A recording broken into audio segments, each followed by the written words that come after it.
I'm Phil Attfield, the CEO and one of the founders of Sequitur Labs. Great pleasure to join you today. And I'm here on your website and I'm browsing around and I see that there's all these platforms and you're working with them to do, what do you do with all these platforms? So, as we call it, we provide a chip to cloud security solution for customers, our customers who are building embedded systems where security is a substantial concern once the systems are in the field. So, we work with a variety of processors from NXP, Microchip, ST Micro, NVIDIA, and others are coming as well. And it's like a little bit like a real hard nut to crack, right? To get real good security for the IoT. And there's been IoT for, let's say, a couple of decades, but has there been good security for all this stuff so far? And are you like the solution that all the IoT needs to use, or? So I'll be honest, absolutely we are. If a company goes to say field the product that's going to be in service for 5, 10, or 20 years, the number of challenges that they need to address, even from the design and manufacturing going forward into the field, requires multiple disciplines and a lot of difficult problems. It's sort of when you think of a system integrator, there are highly specialized teams, and security, the devil really lies in the details at each part of the system, its construction and its maintenance. And what we've done is basically simplify that so that our customers have call it the best in class solution, and they don't have to go through and figure out all of the details themselves. So what, for example, I'm on your websites right now, on your website, and there's a product, and I see MSpark, Mpower, something with a security suite and the cloud services. So what are you doing with these? Correct. So the security suite itself, we basically provide a combination of tools, runtime libraries, and an SDK that allows our customers to start from the point at which their product is designed, where they need to say, for example, address credentials and public keys or PKI as a management infrastructure that will be used to operate these systems once they're in the field. So we give them the ability to basically configure everything from the crypto material that goes into their devices, starting from manufacturing, secure boot, and operation forward. And it's a case of, as well, there are so many problems with a system once it's in the field. These are embedded systems. They don't necessarily have, they typically do not have a person sitting in front of them. In terms of management, it's all done remotely. Sensing is all done remotely. All the controls are done remotely, and they don't want these systems to be hacked. So, give an example would be building an access control, fire suppression, HVAC, energy management, hot water management, all of the sort of the industrial systems that we rely on daily that just should not be hackable. So if I understand correctly, are you doing AI in the way that you do the security, and it kind of like figure things out automatically, or do people have to manage everything manually to choose what to do in all the devices, or do you know what I mean? AI, so these systems basically, when you think of an edge computer, think of something like or even an alarm monitoring system. They're very closed. There isn't the ability to download applications. They don't run advertising. So it's very much a hardwired, configured environment. And what they're looking for is the ability to have maintain strong control over who is able to publish software, who is able to provide updates. And then at the same time, the company's invested heavily, so they want to make sure that any intellectual property, what they built into their applications, can't be stolen or pirated in the field.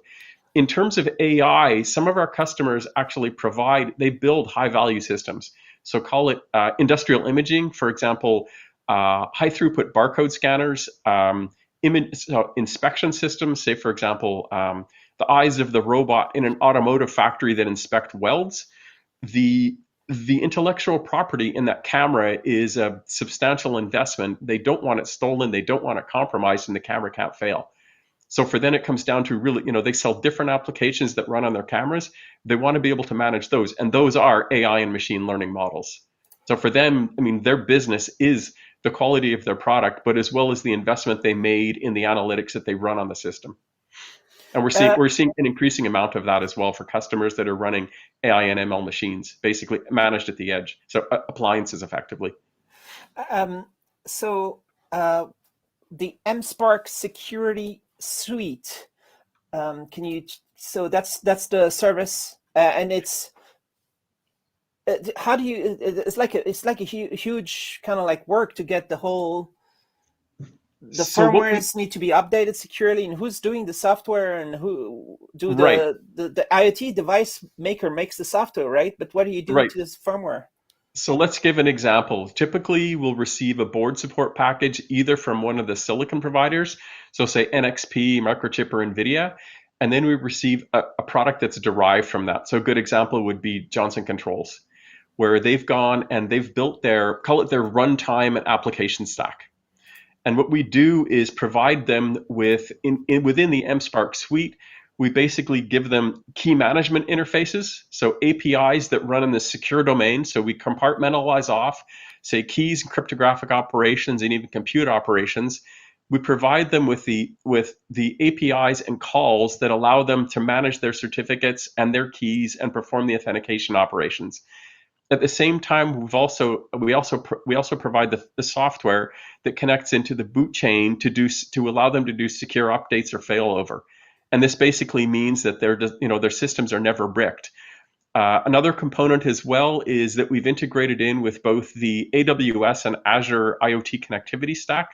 So for things to provide, for example, fully managed TLS sessions. And this is a case where, again, the credentials are fully secured. The applications can speak TLS. They can make use of all of the services available from the cloud service provider, but the customer has to do nothing in terms of integration other than to write their application, layer it upon the normal software that they would say obtain from Microsoft or Amazon. So it takes it and combines it all together so that they don't have to worry about dealing with credentials at manufacturing, dealing with provisioning at manufacturing, dealing with the life cycle of the keys, dealing with any of that. Because those are all, once you have the system built, then immediately becomes an operational problem. It's out in the field, it needs to be updated. How do you do that? The mechanisms to make sure that the device isn't compromised or doesn't fail during an update, that needs to be handled. And it's complicated, especially when you're replacing some of the low-level firmware components. And the systems can't fail, because otherwise that means a technician has to go in with a truck, open up a panel and replace a board or attach a laptop, and it's expensive. So this is basically, we put a lot of effort into making it as seamless and streamlined as possible. And inevitably we have to integrate in with enterprise systems that already exist, but that's fine. I mean, that's the reality of the world when you have established industrial companies. Your customers can use whatever embedded OS they want. It could be like Zephyr or Embed OS, or the platforms that Amazon is promoting, or it can be Linux. So what are they using? So typically the microprocessors are running a Linux stack. So call them the A-class ARM processors, the application cores. When you think of something like Zephyr or Amazon FreeRTOS, those are typically running on a microcontroller. We do support them, but our focus has been more on, call it the higher performance edge compute capabilities, and sort of at the top of the line are the NVIDIA Jetsons, where there's actually high-end analytics running. Nice. So that's like this could be some really high-end security cameras, or a whole bunch of that kind of stuff. Exactly. You think of security cameras. You think of cameras that are connected to gateways. Think of the edge gateways that actually have the sensors connected to them. So say, for example, aggregator nodes that are the central hub for operations in, say, building management infrastructure. So they'll have other systems off to the side with the sensors. The sensors, or whatever it is they're controlling. What we're providing is almost all of the time either a very smart edge node itself, for example, a high-end camera, or for a gateway that is the intermediate that manages an entire system. All right. So maybe we can go through some of your presentation right here. This is like the overview of your technology. Yeah. So basically, when you think of what's involved in taking a design from its inception all the way through to being in the field, every company faces time to market and they face resource challenges. And add to it what they want to put on these devices in terms of the investments that are made. There's already a situation where, one of the world's pioneers in robotic vacuum cleaners, their intellectual property has pretty much been stolen and cloned onto all sorts of devices. It's sort of the poster child of how not to do intellectual property in the field.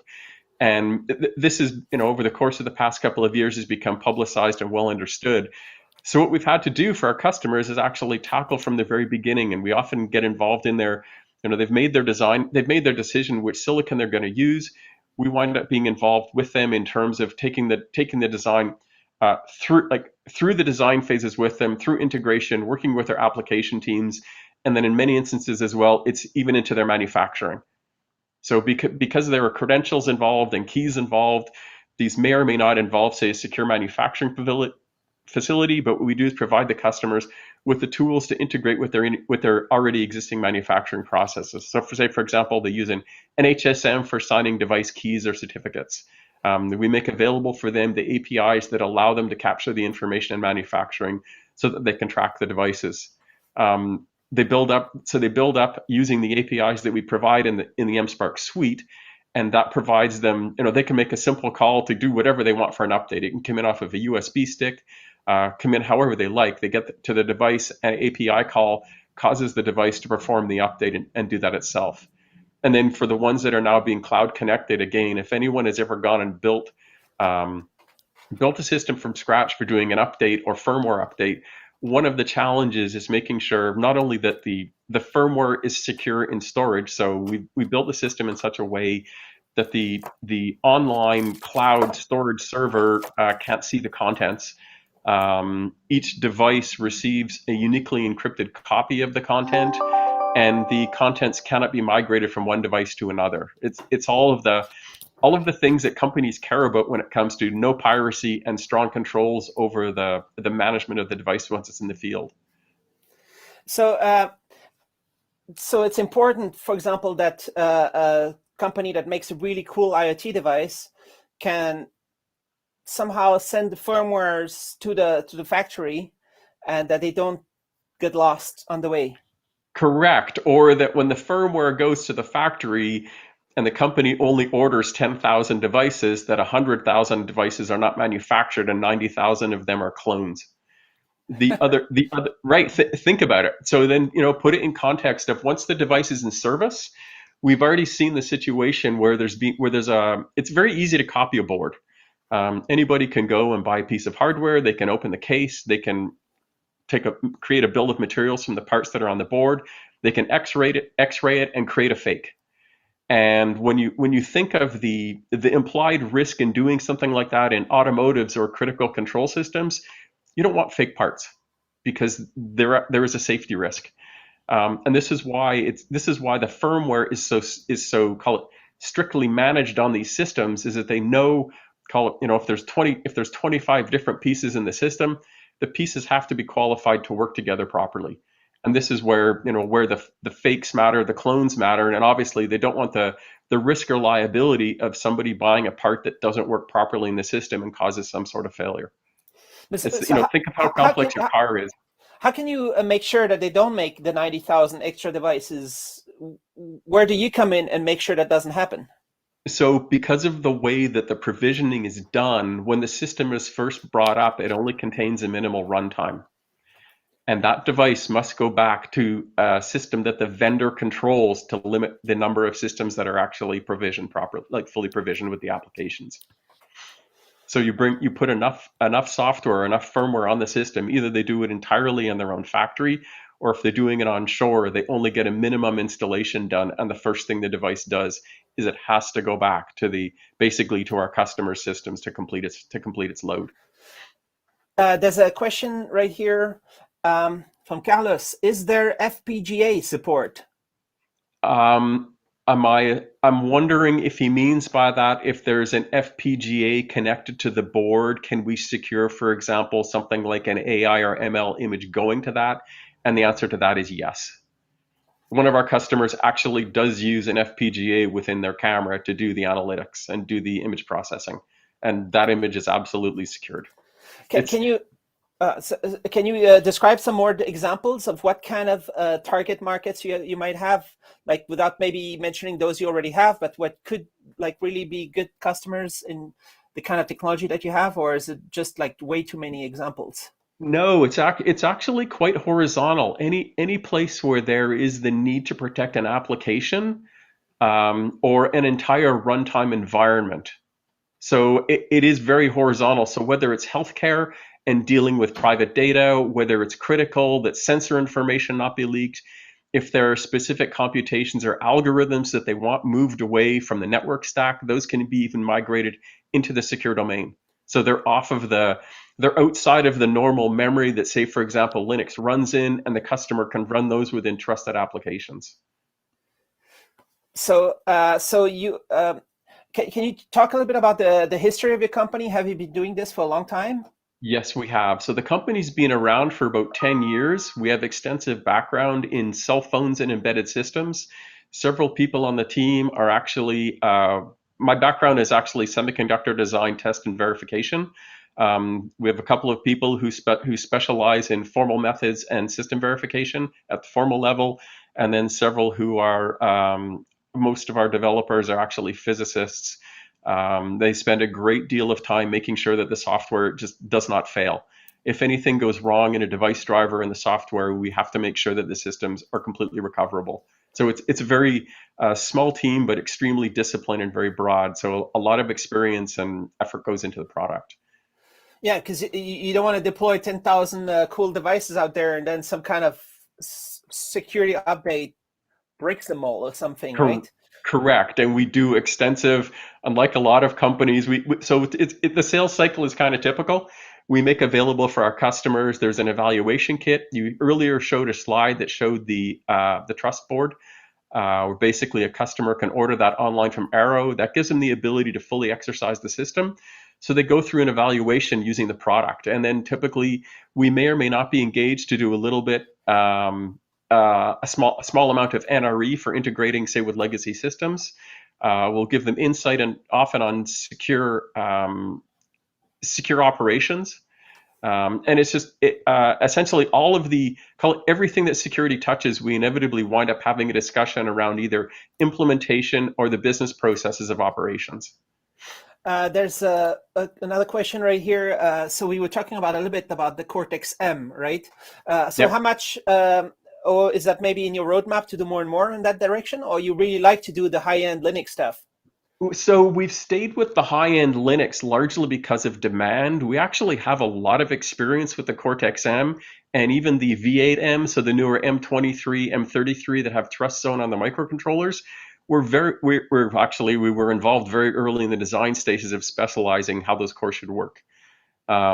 We've done a lot of work in it. One of the challenges we run into on the MCUs is that generally nobody wants to pay for security. They just don't want to pay for it, right? Yeah. And that's it's sort of the market demands. When you have a customer who's willing to buy a $30 part, then they'll pay for security. But for the ones doing the MCUs, a lot of them are going into low-end consumer products, and they just don't care. I And mean, these we're parts are like what, $3? oh, some of the MCUs are like a dollar, $2. They're unbelievably inexpensive. And I mean, there are challenges as well when it comes to even configuring non-volatile memory to perform an update properly. It's difficult. And a lot of design effort involved to build call it the early parts of the stack to manage that on the fly because you can't have a brick. What's your review of the state of the world when you when you look at, I don't know how many billions of IoT devices out there? How many of them have no security and no secure updates and no all the stuff that they should have? So just in the past couple of days, there was actually an interesting, I'd say, the results of a study done at Carnegie Mellon University released relating to, say, more home IoT. And it should be no surprise to anyone that a lot of the devices can't be updated.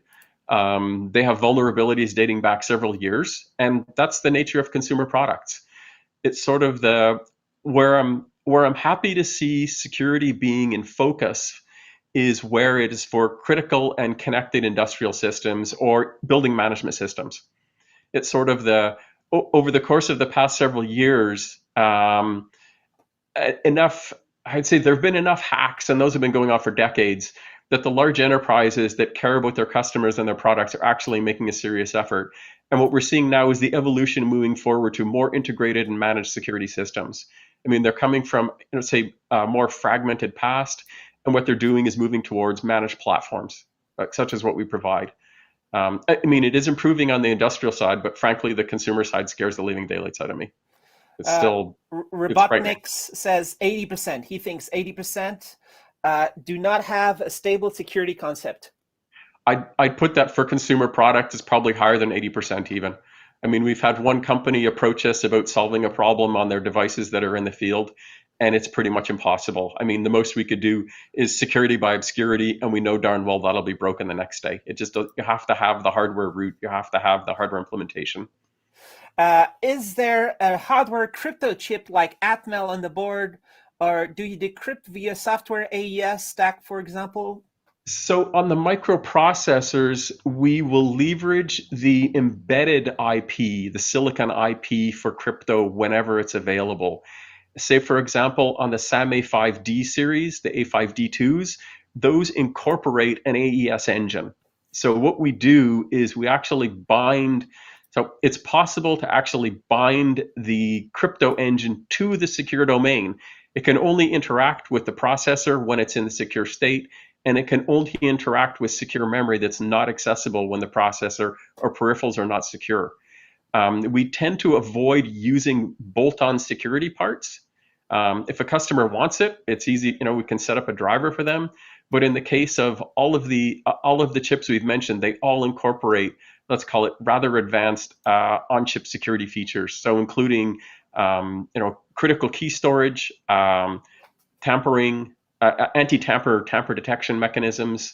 Some of them even have public key engines, and I mean we prefer using them just because there's no ability to intercept traffic on an external bus to the chip. So when I look at these chips here, for example, the STM32MP1, does that mean there's like a whole bunch of board manufacturers and designers that you partner with on the way to sell these? Yes, actually, we work with some of call them the OEMs and the original device manufacturers. So we're working with several right now who are building appliances. They'll make a selection, for cost or performance purposes, that they want to use the silicon from one of our partners. And what we do is work with the OEM or the ODM to provide them with the base support for their system. So effectively, when their customer goes and buys the appliance, it already has our software and firmware running on it, and everything in terms of we don't own the keys either. These are something critically that belong to our customers. Like, we make it a point of not owning any keys. So these platforms here, for example, so I see NVIDIA, ST, NXP, Microchip, right? Yep. Some of these are there's a big hype around for example, the IMX 8M, 8M Mini and all that. So there's been a lot of interesting developments recently that you can take advantage of, like new security paradigms, or what do you call it, and like a whole bunch of the IMX have been evolving over the course of at least 20 years. So the original designs were done several decades ago, and very advanced security capabilities from NXP on those parts.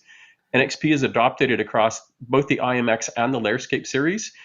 Some of the newer IMX8s even include the neural net and TensorFlow engine from ARM. So call it a very low power device with a high compute capability. And what's interesting is the way we're seeing customers optimize the workloads to make use of lower power, lower processing capability microprocessors to do a lot of intense compute work. All right, so there is a talk of doing more and more AI on the edge, right? Absolutely. When you think of the bandwidth requirements of AI, think of how much it takes to bring in 30 high definition camera feeds to one machine. If you were to try and funnel all that over the cloud and do it in real time, it's not so easy. It's much easier to connect the gateway device that has the compute capability on board. And this, for example, is like it's a very common use case, especially for the high-end NVIDIA Jetson, is video processing and stream analytics. And similarly can be done with FPGAs as well. So how awesome are these Jetsons and the AGX Xavier? The AGX, they're impressive. Like they are impressive parts. I mean, all of these are impressive parts. We look when I mean one of the things we look at when choosing silicon and what is the track record of the vendor? Do they have a background elsewhere in security systems? So if you look at NXP, Microchip, ST Micro, you'll find that they have a background in other products building payment terminals. Um, all right. And then there's also some microchip. What's going on with all these microchips here? So basically, Microchip that is a Cortex A5. So ARM v7s, those parts have been around for several years. Microchip has a very large presence with those parts in the payment terminal industry. So you'll frequently find those being used as well on things like smart meters. So I mean, the security features of those parts are actually quite advanced and highly evolved. It takes a vendor several generations to even get their part right, and they've been at it for more than a decade. Like they're very nicely done, and the higher end parts have electronic countermeasures as well for even focused ion beam or people who try to fuzz clock or try to do side channel attacks on the parts. I mean, a lot of work goes into these. That sounds awesome. Like my water meter was like the water company just came and changed it. They just do that, right? And Yeah. they put these, I don't know what kind of thing they have, but they have so wireless connection to the back. I guess they have some little thing in there, but then they all need to do that, right? With the water meters, the electricity meters, the and that's a lot of devices that they want to make sure are working great for And decades. And then think of what starts to happen with things like your power with your electricity meter, where they're starting to look at gathering data in terms of the power consumption in the home for things like dynamic billing or power factor correction or use of air conditioning or when you run your electric hot water heater. What they're looking for then is they want to be able to gather the informations and perform the computations on the device to some extent as well. All And right. they do have to exist in the field potentially for many, 2, 5, 10 years. We've had 3 electricity meters in the last 10 years, and the last one was to basically change the cellular connectivity features that it had. Um, and there I have the. I'm trying to open your. You have a presentation about the. Maybe I have it right here. Can you describe some of the latest stuff that you've been doing in the last 18 months? So we've actually, over the course of the past 18 months, there's been a lot of activity on both IMX and NVIDIA. So again, for a lot of emphasis has been on vision systems. So things like even companies that are building solutions to address with COVID overcrowding and recognizing in the ability to be able to alarm or monitor, say, regions and office buildings where people would tend to gather and congregate, just to make sure that they're following best practices. If not too many people in a room at this, conference room at the same time, or for retail, same sorts of things. As stores have reopened, is making sure that aisles don't get overcrowded. It sounds really crazy, but then move forward from a system like that into actually monitoring and tracking people's shopping behavior in a retail setting. So, so there's a whole bunch of new kind of requirements and what people want to be able to do with It, IoT. yeah, so when you think of it, it comes down to for a lot of those applications, it turns into they want to run a model of some sort or an analytical engine out at the edge. And as a managed device or appliance that's not necessarily facility where they have direct control over it with a human in front of it all the time, they need to be able to properly manage manage the appliances. Think of them as being, it's like, access to a bank vault. You just don't want anybody walking up and opening the panel. And here's a comment about the AGX has 32 gigabytes of RAM. You can load 150 AI models onto that device. Yeah, they're impressive. That's a lot of stuff for you to play with also, I guess, or not. Yeah, it's actually the hardware is impressive, but the use cases we see, and never underestimate the ability of a customer to do impressive things. They always do it, and they always push the hardware and push the application as far as they can. And our job is to give them the ability to just secure it without having to do any of the effort involved of reading 5,000, 10,000 page data sheet to figure it out. So what am I looking here? The The Empower Cloud Services. Right. So basically, so we provide the security suite that gives all of, say, the key management and connectivity capabilities to do that securely on a device. And what our customers are asking us for, previously we provided them the APIs for doing updates. And what they asked for in the end was to provide the system that allows them to deal with the manufacturing and the updates on their own. And I mean, this is just, speaking to the size of the market, it's big, obviously. And what they don't want is a breach at the edge. There was, another article written just a few weeks ago, is that a lot of cases there are devices that can be updated, but they rely purely on TLS for delivering the update, and you can download the payload and mess with it from a web browser. And our customers don't want this. Like, they want to they need to know that the device that the update's going to is their device, and the device that's in the field wants to know that it's getting an authorized update only meant from the vendor. Like, you can't run you can't run unauthenticated software on the device at all. So the objective was basically for us to provide the services to our customers, and then it gives them call it the full stack for managing the firmware and the applications once they're on the device, and they just less integration, less thought for them. And it can cost 10% of revenues. So if you think of the cost of a breach, and I'd say an example going back a very long time is, how much did RSA have to spend to remediate the problem with the broken secure ID token? And I know that was well into, I want to say, 9 digits before the decimal. That was a substantial cost to the business unit. It was, I'd say, easily into the hundreds of millions of dollars to remediate the problem. And when you think of one of the objectives of hacking a system in the field, if it's high value, is ransomware. And the reputational cost to the provider of that system is high. So what they don't want is the ransomware problem. And this is sort of at the inception of it, your opponent wants to make money, and your job is to protect your system.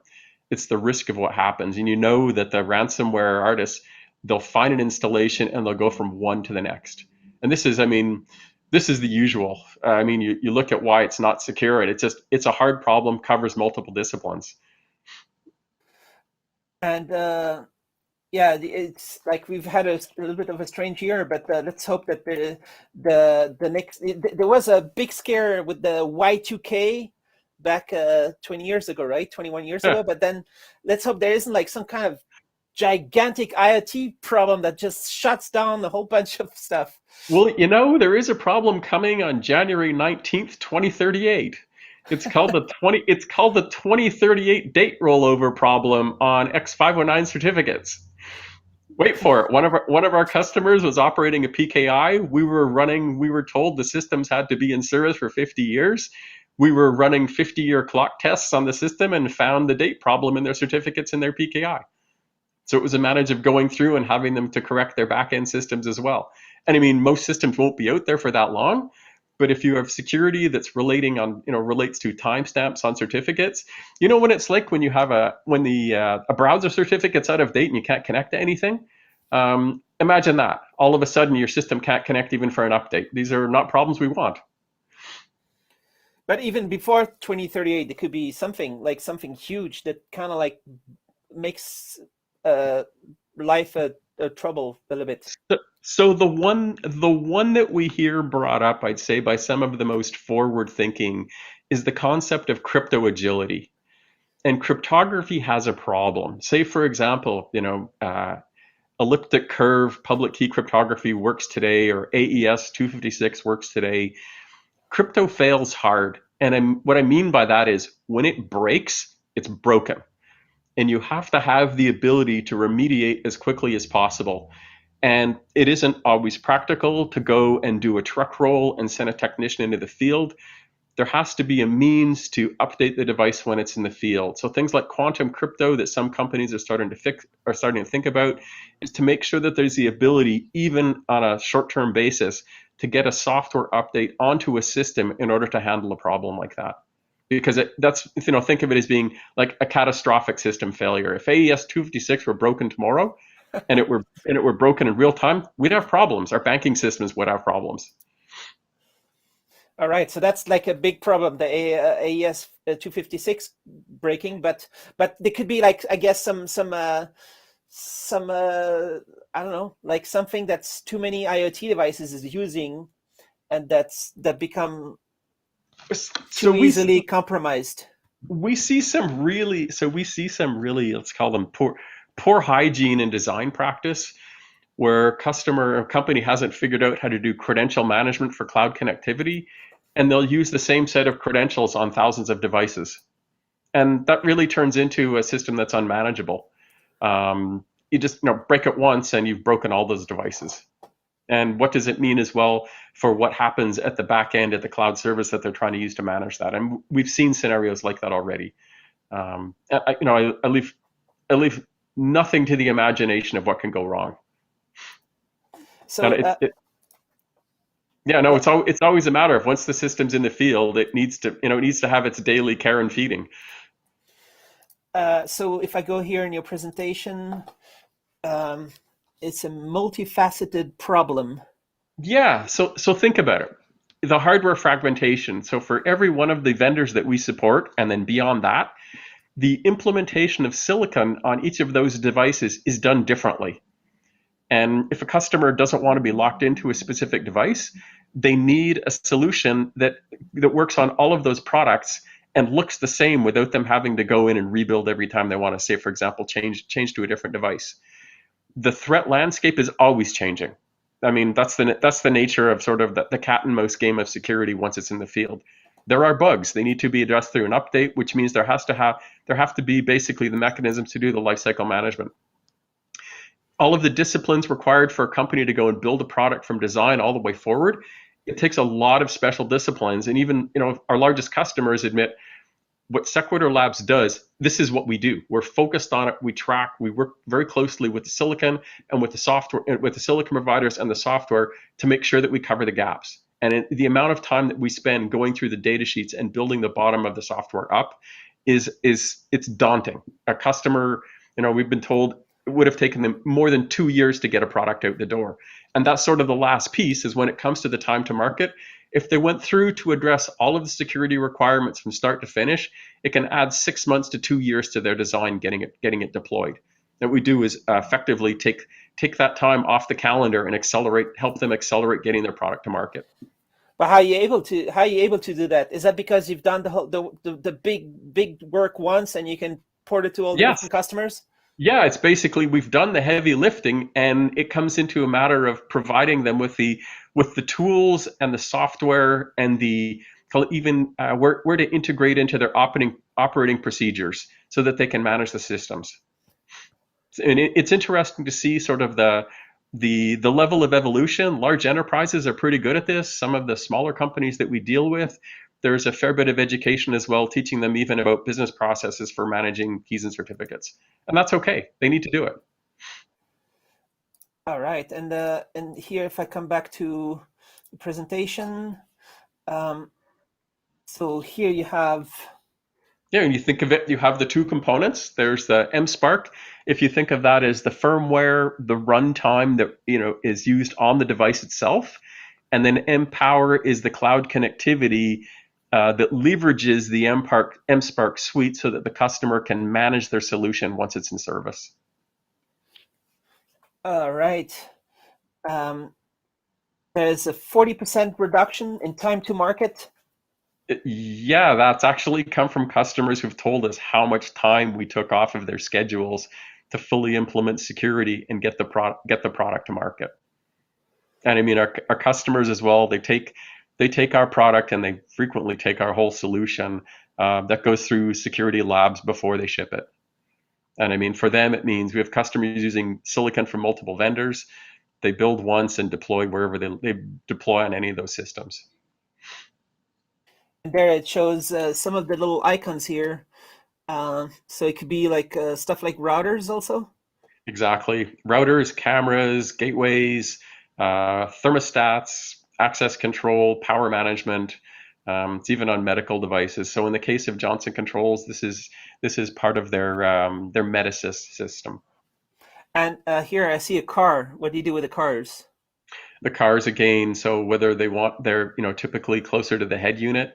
We're not involved in the real-time control functions for automotives, but they often put in gateways and management capabilities. And they care about, again, which firmware is running in the car. Think about the complexity of firmware on a car. How about this little icon that shows the transmission of power? What do they have with IoT stuff going on? So basically, think of them basically managing in the field or monitoring. So either at transmission level or power quality. They need to understand loads or whether it's coming back in off the grid to say to power meters or at the called the neighborhood level. And is it like, how would you define your position in the market compared to other secure IoT update devices? Are you market leader, or is it like still a huge, like a big opportunity that hasn't been really captured by anyone as it should yet? Or I'd say we're one of the leaders, and based on based on customer demand that we're seeing, I'd say there's been a lot of attempts to implement updates in the field. And given the types of customers that we're seeing, I think we must be doing something right. And I know by design how we approach the system. It's developed to be resilient and not fail over. We didn't build something with a single point of failure. and you were mentioning your employees have what do you call it? The particle physics. What was it that you were saying? Actually we do have one who has a PhD in subatomic nuclear particle physics. And when it comes to detail and the detail that goes into the software, annually, no, we all write. I don't write production software. I work on other problems. He writes production software, and it's sort of the maybe there are 2 bugs in the code he writes per year, and it's actually an embarrassing day for him when one is found, because he's that meticulous in the design. And maybe the way to be the company that does the security for all these IoT devices, you need to have a special way of looking at things, maybe. We think about, so we obviously we found defects in silicon. We're not a company that will go to Black Hat and deliver a presentation on how we broke a chip. Instead, we work directly with the silicon provider to remediate the problem, as well as making sure that their customers can deal with this for systems that are in the field. The I've spent a lot of time actually breaking systems. So you've become familiar with with the attack points, how it's done, even down to say putting in physical compromises to a system to lift cryptographic material or obtain firmware. And it's sort of when we recognize sort of the level of effort involved and the investment that goes into the system, what we strive to do is put the detail in so that our customers are comfortable with the products when they're in the field. I mean, even down to physical tampers on a cabinet. The cabinet gets opened, and the system there's a remediation action that it will take depending on what the customer requires. It's a lot of detail. Can you give some more stories about your background, what you were doing before, and maybe your colleagues also a little bit? Like, what's the Yeah. So we actually have one of the senior people on the team. His background, he was one of the lead designers of several of the Qualcomm microprocessors that are in cell phones going back more than a decade. Another fellow on the team was responsible for releasing the first Android handset at T-Mobile. So has a very long and extensive background in operating infrastructure. I used to design silicon. I worked at Boeing for several years on call it internal infrastructure and operations for authorization and controls for everything from documentation through to communication systems. So it was, I've been expert witness along the way as well on cybercrime, and again, the usual stuff on the bio at the web page. Facilitated meetings around cybercrime at the G8 level. So where you've seen inside broken systems, compromised systems, how criminals think, and how to build systems. And at the end of the day, they have to be operated once they're in the field. I mean, it's their systems. They're very complicated, and they only work properly for about 2 weeks, and then they need an update. So my insurance company is trying to sell me the cybercrime package. So it's like the new thing. Like, and there's a reason to get this stuff. I'm not trying to talk about the insurance companies, but like this is a big field, and what the whole cybercrime.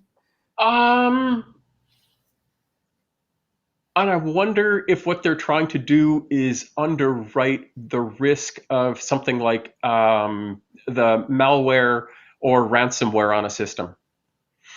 Like if you're going to buy something like that and there's a problem, because think of it, if you buy the right product, you're not subject to it. They'll look at the risk pool and figure out how to make money on that somehow. It's just sort of, insurance is such a weird game. We've seen cases where they will allocate risk into different pools. They'll charge them different amounts of money, and obviously they like they like very low risk opportunities. They'll charge you a nominal amount of money and make a lot of profit off of it because nobody ever has to file a claim, and they'll use that to offset the expense at the other end where it's a much higher risk pool. So it's sort of I'm not even sure what I would buy insurance for cybercrime personally. And I don't wear a tinfoil hat, but I tend to be more careful and more paranoid than most people in terms of what's actually connected in my house. I don't have a smart thermostat. We have isolated networks for different appliances. Wasn't there like a news story 2 weeks ago where all the cash registers in Sweden stopped working or something like that? They basically got in through the payment system. They basically got into a payment control system. I mean, it's sort of when you think of the interconnectivity of things, this is what's frightening. So if we go back even to, it's probably 6-7 years ago now, Target, a retailer in the US, their payment processing system and their credit storage, the system that contained credit storage information for their customers, was compromised through heating, ventilation, and air conditioning through an HVAC. That all this stuff was on the same network, and network wasn't being monitored properly, system wasn't architected properly, and somebody decided, hey, we'll put it all on the same network, and look what happened. It's sort of at each step, the systems have to be managed properly, and it's sort of we can't just connect stuff on a whim and without understanding what the implications are. I'll give another example. So this is going back several years, and it was absolutely ingenious. When the first network-connected light bulbs appeared, if you go back and read the articles surrounding entire office buildings being made to blink because the hackers managed to get control of the light bulbs in the buildings.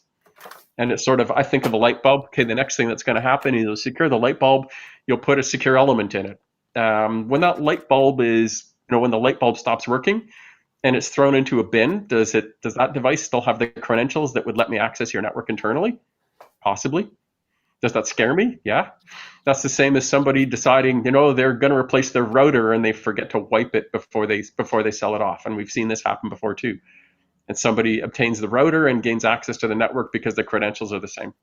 It's sort of there's hygiene and operations. It has to be thought through carefully. When you were talking about that you did something with a G8, and I'm thinking there is some kind of talk right now where, I think the news is that Joe Biden is doing phone calls to Putin and saying, stop doing all these ransomware things, right? Is that related to this? What you were expert in?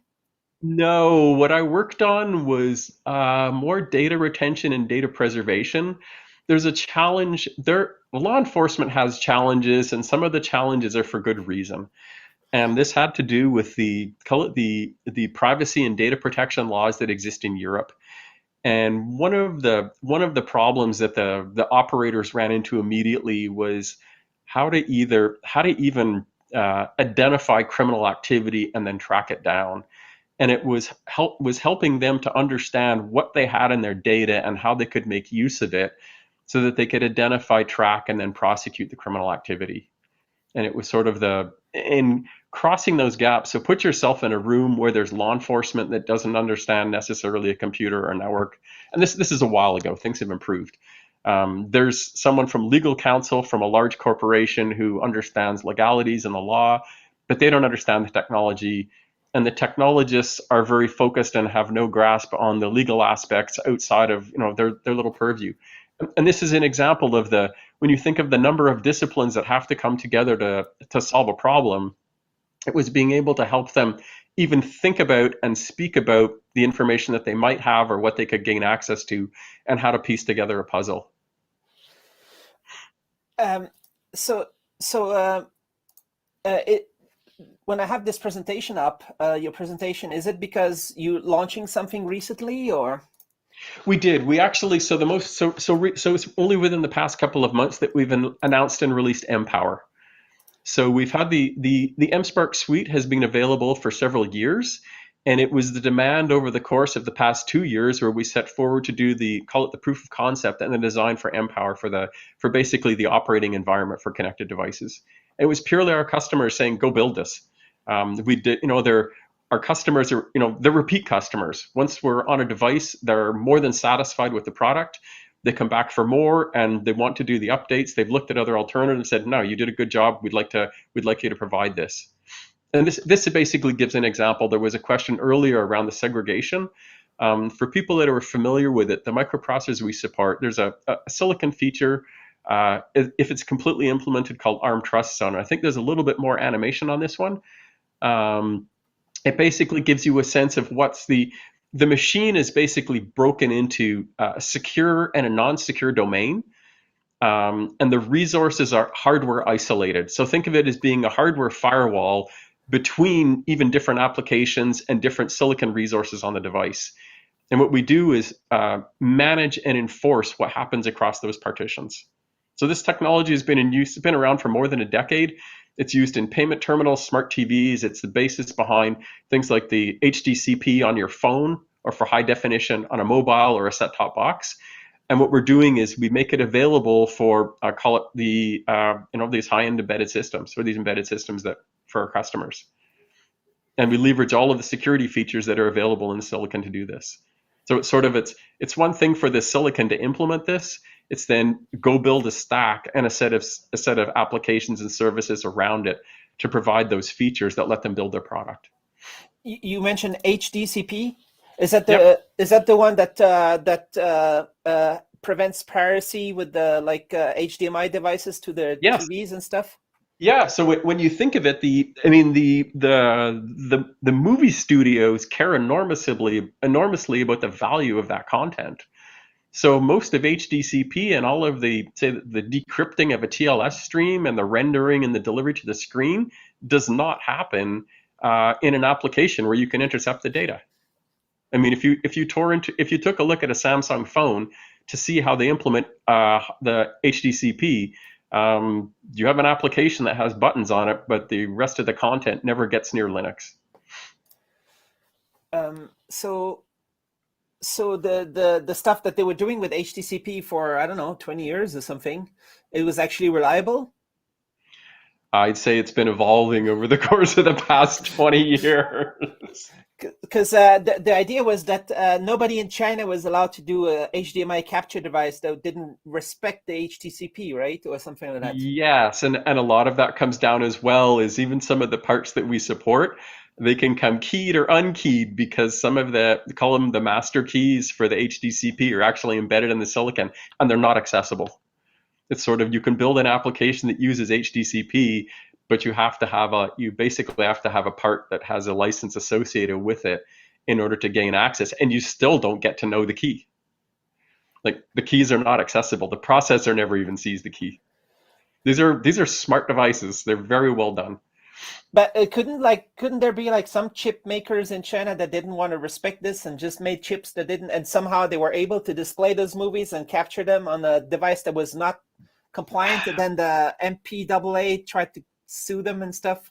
Probably the MPAA would go after them, and I know that the ones that build the DRM software as well will be very careful about who they distribute their software and the keys to. I mean, it is, at the end of the day, a lot of this comes down to it is a key management problem, like as in crypto management. And if the keys go into the silicon in a foundry that's trusted and you can't get the keys elsewhere, then you have to break something to get the keys. And we know some of the silicon, the keys aren't directly in the fuses even. Like they're very innovative in how they store material. It's not so easy to read. And I mean, obviously, if there's money involved, a hacker's going to go after it. So look at the course of 10 years later, the silicon evolves, the systems evolve, and they work out new means of storing and protecting the content. Nice. This is showing the whole setup of your technology. Exactly. That's the whole stack. So if you look at it, it starts in manufacturing through secure boot all the way forward. And they basically, so for firmware update, we have to be able to cover a failure. So if anything goes wrong during the update, we need to be able to recover the device and make sure it doesn't fail. The provisioning goes back to the initial setup of the device when the credentials are created. Anti-piracy deals with the application and maintenance. For example, subscription-controlled applications or services that run on the device. The customer gets to manage those, but we provide them with all of the APIs and the call it the interconnect and plumbing so that they can do that. Secure storage is built up against using the features that we provide, and then the integration directly for Azure and AWS. We built it using the credentials on the device, so that the customer doesn't have to go through and figure out how to use a secure element or TPM or Azure Dice or whatever it is at the very bottom of the connectivity stack or the credential stack. It's all integrated, and we just make it easy for the customer. Make it as easy as you can for the customer. Do some want to connect to Google Cloud or to Alibaba? Or we haven't encountered much of that. The focus we've had, I mean, most of what we see is primarily, probably because of where we're located, is largely Azure and AWS. You're in Seattle, right? Correct, the city of clouds. All right. There's cloudy sometimes? Yeah, from like end of October through to June. All right. Maritime climate. And what are we seeing here on this next slide here? So this is basically where we went with Empower. So it's trust as a service, essentially giving the customer the ability to do the credential management. We're even working with some PKI service providers, so that customers who want managed credentials through someone else's service is facilitating for them to do that through third-party services as well. So we don't want to operate the HSM or the back-end infrastructure, but we'll integrate it with it so that our customers can make use of those, say, credential management services.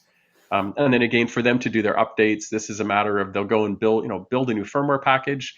They have to sign it, encrypt it, they release it to storage, and then the APIs are already on the devices in the field that would go and retrieve that. So it's all to integrate so that the customer doesn't have to think and they don't have to build the infrastructure up. And this is showing some more about the Empower. Yeah, that's basically so those bullets are very much so. One of the other pieces I should mention, as well as the device registration, AWS and Azure both support just-in-time registration, late registration of the device.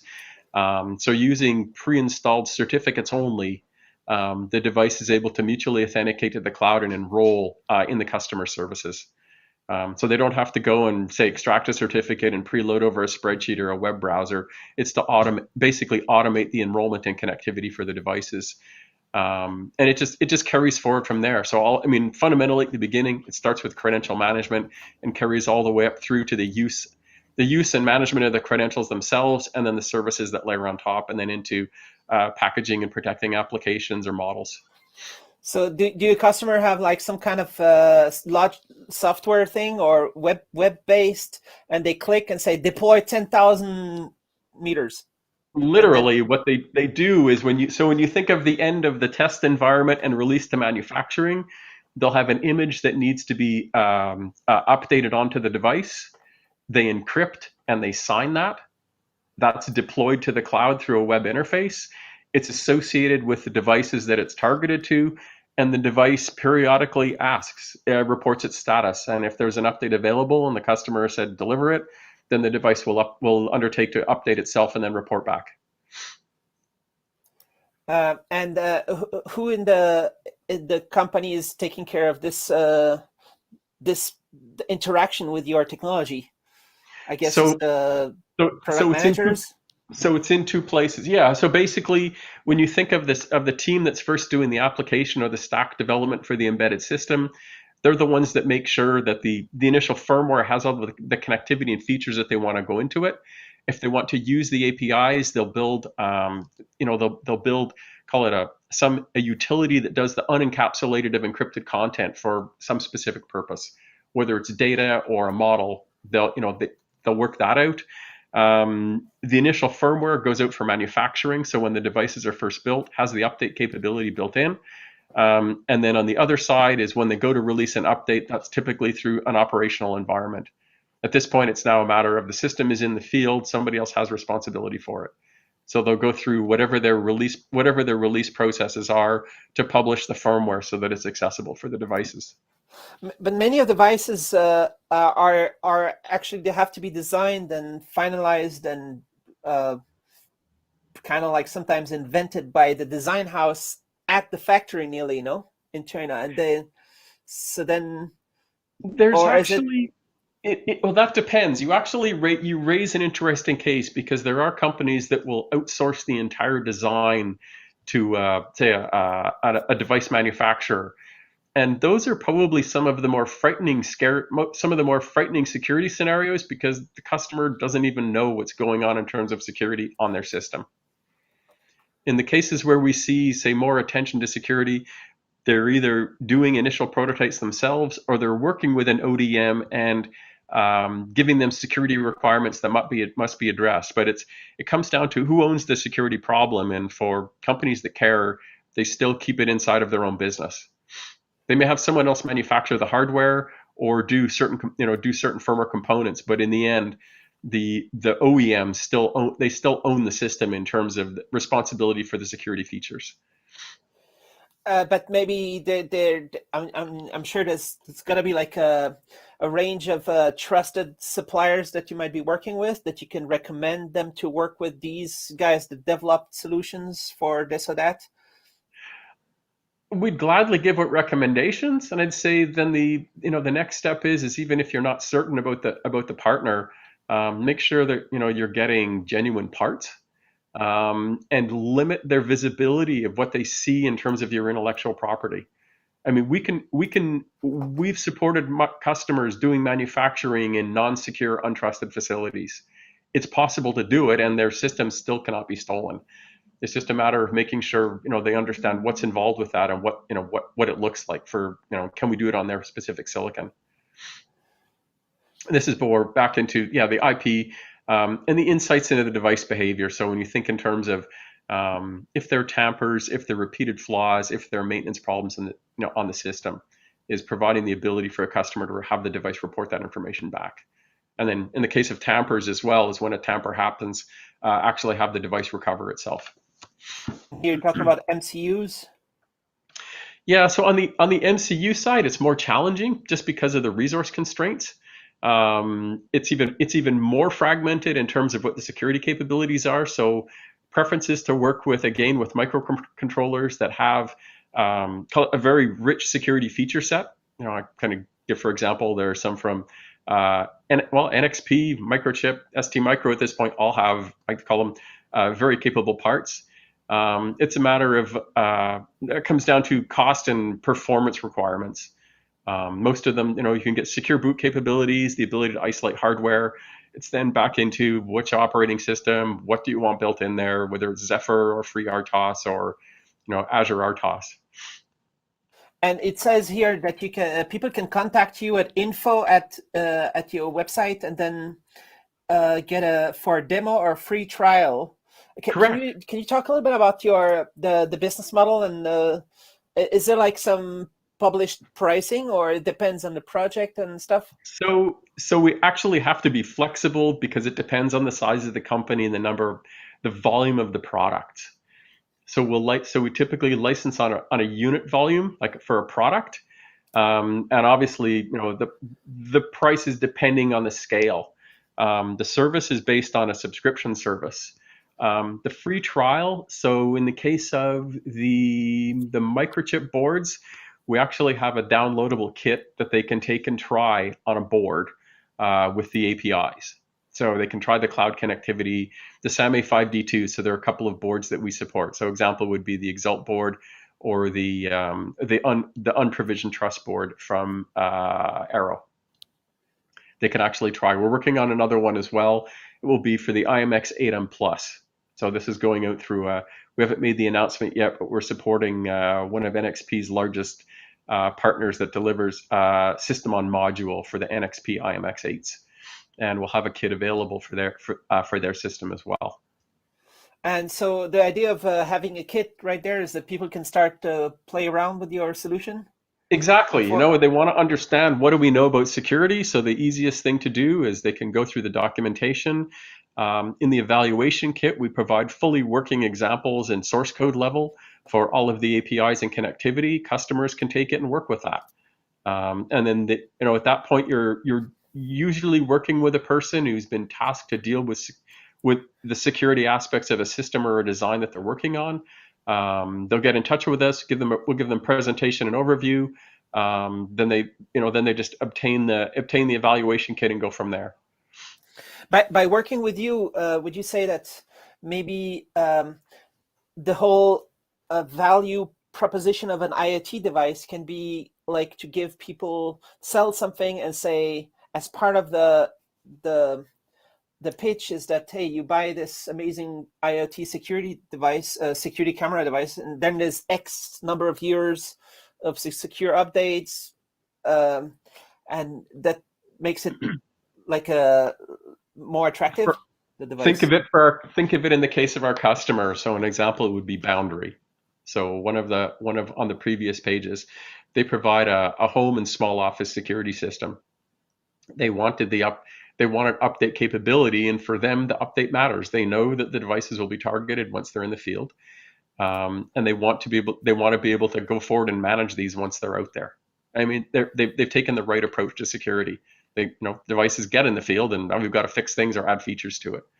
The whole point was this all starts at the very beginning with the design. I mean, we do occasionally get involved in the system design as well, or down to the chip level. They want to understand it. The requirements vary so much, and it depends on where we catch them in the design cycle. But the requirements vary so much in terms of things like rollback prevention or recovery that those are there's some customization required, and we'll help the customer either we'll provide them with a reference or we'll do the work and do the integration for them and give them the software.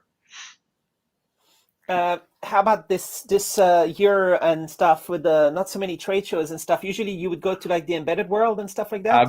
Absolutely, we would be in multiple booths in Nuremberg. A year ago, February, we were supposed to be live in the AWS booth. And without the trade shows now, it's just you weren't there last year. 2020? We did not go last year, so we were lined up to be present in the AWS booth. They canceled the whole Amazon booth, I remember. They did. We were in the Amazon booth. We were supposed to be in the Amazon booth last year, giving demonstrations and speaking, and none of that happened. Typically, we'd be in Embedded World and a couple of other events, possibly IoT Solution World Congress in Barcelona. We'd be there. And what's happened over the course of the past year has become a set of webinars. We've done a few conferences, and the web virtual conferences, they just aren't the same. I mean, when I say multitasking means a person is staring at their cell phone, they're reading PowerPoint and doing their email all at the same time, not paying attention. And one of the benefits of the events like Embedded World is actually meeting people face to face. Being in a booth, walking and arranging meetings, because as well beforehand you arrange with your partners who's present, who should you go speak with. So it's much more difficult now. So the whole concept of marketing and channeling, as I get dozens, hundreds of emails a day, invitations to webinars, and at the same time we're doing the same thing, delivering these and working with our partners and the channel to reach out to the customers. The past year and a half has changed dramatically the way we do business, and I don't know if it'll be the same again in the future. There's still the benefit of face-to-face and person-to-person. No debating that. I would think that all these let me say all these tech companies should have all their tech to be in the forefront of how to use tech to do business, right? But it's hard to to get out of the analog world, It's even been for pretty the fun. very, very amazing tech companies, right? It's been pretty funny actually watching because we are a very distributed company. We have people that live all around North America, and we've been that way for more than 10 years. So we've been leveraging video conferencing, audio conferencing, the online collaboration. We've been leveraging that for, 10 years. So for us, when COVID hit, it just meant, okay, we don't get to go to the office. And I mean, for now, we have, people who've deliberately, they like to travel. We don't have, we have several software developers that are world-class ranked rock climbers. They're extremely disciplined. It doesn't matter where they're physically located. They have connectivity. They can get the work done, and it gets done well. I Yeah, mean, it wasn't a culture shock for us. It just meant not so much at the office anymore. and there is one guy at Bilinaro. He's famous for installing internet at the base camp of the Mount Everest or something like that. Oh, something like that. Would it wouldn't surprise me at all. I mean, I know that I'd say one of our lead rock climbers. I know that he does not take a cell phone or a computing device when he's scaling cliffs. But I know at the base of the cliff, he'll sit down and work on software. I wonder if these Starlink satellite dishes have a mobile version you can put in your climbing backpack. Okay, You know, we'll see. don't be surprised. Don't be surprised if they do it properly. I have a satellite connected audio receiver at home, and the antenna for that is probably 6 centimeters by 9 centimeters, and it gets enough of a signal. I mean, the thing with the satellite is it needs to be bidirectional, so it's going to take a lot more in terms of setting the direction properly and power management, just because you have the uplink side as well to transmit back. Yeah, I have an awesome video with Merck. They're talking about doing using LCD to do phased array kind of satellite dish technology that they can have so small. Okay, but but so basically That's interesting. You think about this, and you think about even how antenna. I mean, apart from the semiconductor, is also a background in transmission theory and optics.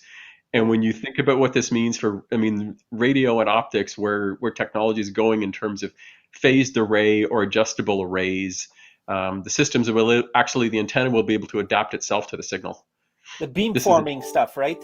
Yeah, yeah, yeah. But the antenna can adjust itself. You track it properly, because I mean they're always having to do things like clock recovery and clock stabilization. They're just doing phase analysis the receiver, and they can literally beam steer the antenna. So you're happy if your colleagues, if your employees are getting inspired wherever they want in the planet. Absolutely. Absolutely. The time of day doesn't matter. If they want to go climbing in Spain, they go climbing in Spain. It's sort of that's the way it is. And I mean they are seasoned, mature, and disciplined. And there's something we found in the rock climbing culture as well. They never go it alone. There's always more than one person, and they realize the one on the ground holding the rope, you're depending on them just as much as the one being careful going up the cliff. And that's the approach they take with software as well. We're very much accountable to each other. The team works that way. If there's a problem, there's no blame. We work to resolve it. It's the company culture. We have to solve the Nice. problem. So there's just one rule: you can't have any solo free climbers. And We what do you don't. call those? The ones without the ropes. Yeah, the free Yeah. climbers we don't. They carry ropes. They'll be Okay, stringing that's the good. rope on the way up, but they're on ropes. All right. All right. Yeah, but so if you have all this experience doing that, that sounds like an awesome culture to have in a company. But the problem is when you start to go and try to talk with all the other companies, right? And maybe it's not really, it's a lot of Zoom calls and stuff, or what? It's actually not that bad. So one of the challenges as well is identifying a call it a quality customer versus one that doesn't actually understand the problem that they're dealing with. I mean, security is hard, and people like it because it's interesting, and a lot of people will want to go invent it themselves.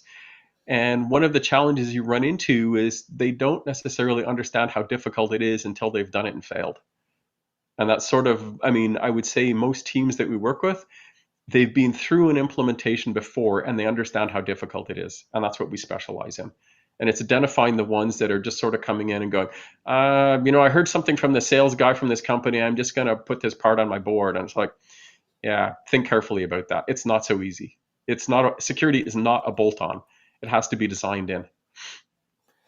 All right, and so I guess the IoT market keeps growing, right? And the Masayoshi Son, who's trying to sell it to NVIDIA, but the whole vision was like trillions of devices. It's going to be so many IoT everywhere, everywhere. So it keeps growing, this market. It is, and what's interesting is I think we're in another expansion phase. So if you think of, way back a long time ago, there were mainframes and terminals. So centralized computing, and then we moved forward to PCs and mini computers in the desktop, and you had decentralized computing. And then it turned back into sort of a mix of PCs and servers, and you had some sort of hybrid environment. And then all of a sudden there's the cloud thing, which is basically giant mainframes and data centers with lots of bandwidth. And now we're back to the situation where we're rediscovering what an appliance and an edge computer means that's running a specific function. Because the horsepower and the compute power has changed so much that it makes sense now to decentralize again to optimize bandwidth and even uptime and resiliency. Those big cloud backends, do they turn into single point of failure? What if there's an earthquake? What's the redundancy look like, say, across a major cloud service provider? And I ask these questions because I used to work for one of the large airplane manufacturers on the planet, and know that they have redundant backup systems spread around the world, even for their own operations, because there's earthquakes here too. And so what's next? Do you talk about the future roadmap, or is there like some requests from customers and that you say, okay, or that you want to say that what's next, or so we're moving forward, and we're actually leveraging other forms of hardware isolation. So there are places where we'll raise the bar even higher for isolating, say, for example, application execution. So we're currently working with a hypervisor combined with what we have to take and create, we'll call it asymmetric multiprocessing on some of these multi-core CPUs, so that the CPUs themselves are running completely different systems, and they're networked together on chip. And it just raises the bar that much harder with another layer of hardware isolation. And some of our customers are demanding this. That sounds awesome. And one thing that I'm wondering, because it's been a trend for a few years, and I guess it's going even more and more, as far as I understand, the process nodes are getting smaller and the die there's more space. So maybe I was wrong, but then there's all these, they're adding the AI stuff on the SoCs. Yeah, can you use that? Yeah, so basically what it means when the process node shrinks, say you're going from, some of the older parts are probably, still in 40, 50 nanometers. And over the course of the past 10 years, we're going down, go to 5 nanometers and lower.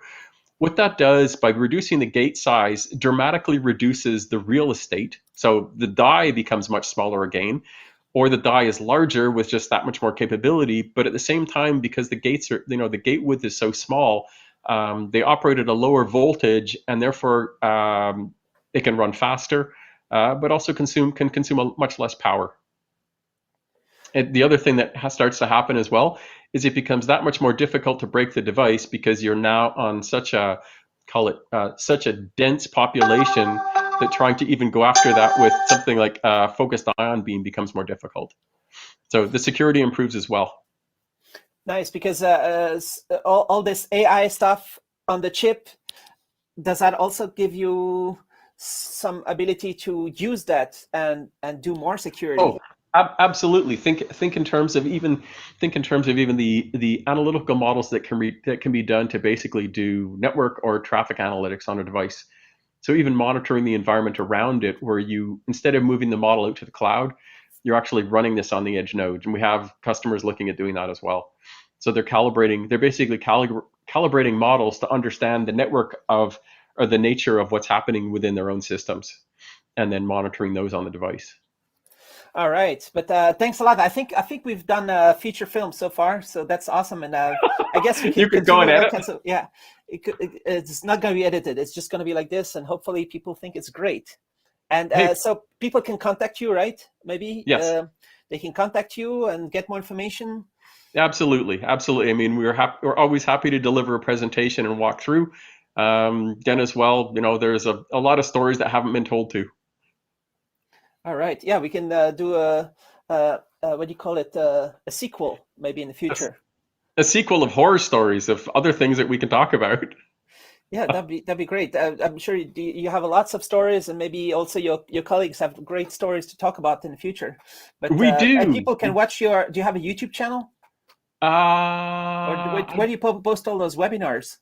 So a lot of the material is posted through our site, our partner site, and I think there will be links through LinkedIn feeds on the All right. company. So I'll link to your LinkedIn, Yeah. and you have a Twitter, Yeah. and people can check it out. All right. So thanks a lot, and I'm looking forward to a physical planet in the future with trade shows. I'm hoping we can get to Nuremberg because there's a really fine restaurant Oh my God! there's one specifically that one? Is that the one I went to? The cellar? No, there was these amazing bratwurst and a whole bunch of stuff. It was like on the bridge or Yes, between after. Oh, yeah. maybe not that one. Okay. Yeah, no, that one. But at the base, so translated to English, it would be the Nassau Castle Tower cellar. There's a door that's probably nowhere near 2 meters tall, so the door is probably 1.5 meters. You open the door, and it's a stone staircase down to the basement underneath the tower. And you can't stand up straight because you'll smash your head on the stone. The food is fantastic, just great. Great Nice. food, fresh beer. Is that where they had the torture chambers? Probably. Yeah, that's a beautiful city, but not just to look around nice cities, but also to interact with cool tech companies. Absolutely. Face to face. I mean, It's going to be nice when it happens again. Yeah, I mean, I really missed meeting people there last year because I'd say most of our customers and, every day the company has calls 8 a.m. Pacific for sort of our regulars that we speak to in Europe. And it's just it's just nice it would just be nice to meet them again in person. Yeah. All right. Cool. Thanks a lot. Thanks everybody for watching. And hopefully we get lots of views of the people that think this is interesting. You can share it with your contacts. Yeah, we will. I appreciate it. Thanks ever so much. Thanks a lot. Thanks everybody for watching. Have a great day. Have a good day.